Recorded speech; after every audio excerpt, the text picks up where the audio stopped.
For a lot of women I consult, I ask this typical question because they give me the entire stack that they're going through, around 45, 50 years of age, from, family, from work, and there's always this 1.5 hour of travel. They're stretched on all ends, and they usually ask me, where in all this do we find room for anything else? And my typical question to them after, 4 or 5 consults when we go through is, where do you draw your self-equity, your self-esteem?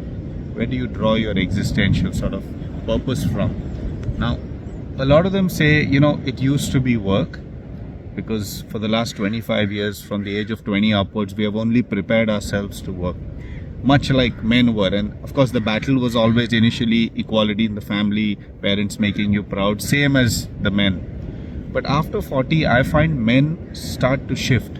These are the men who start working smart versus working hard.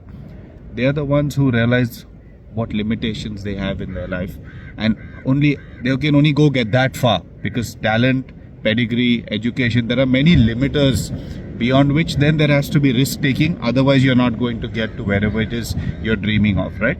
Because beyond that and that, there is risk, and a lot of us are not built for risk. We believe, I'm fine where I am.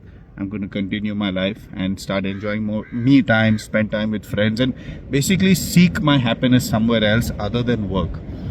Work for most men, I find, after 40 becomes one of 3 things.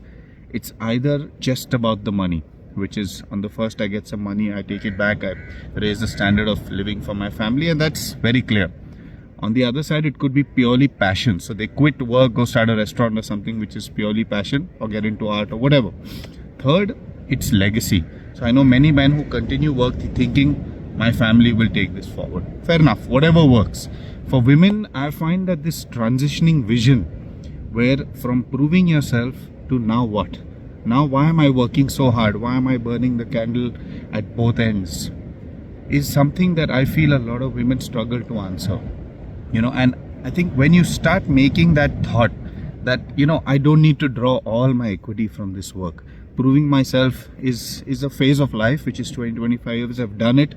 I've given to work, given at, office, given myself, and I've lost a part of myself. But it's time to reclaim your own happiness back. And I think that's not wrong. And I convince a lot of the women that just half an hour of yoga, a little bit of gym, starting to stand for your own choices at home, a little different cuisine is not a bad thing. Okay, I would love to hear what you have to say in the comments.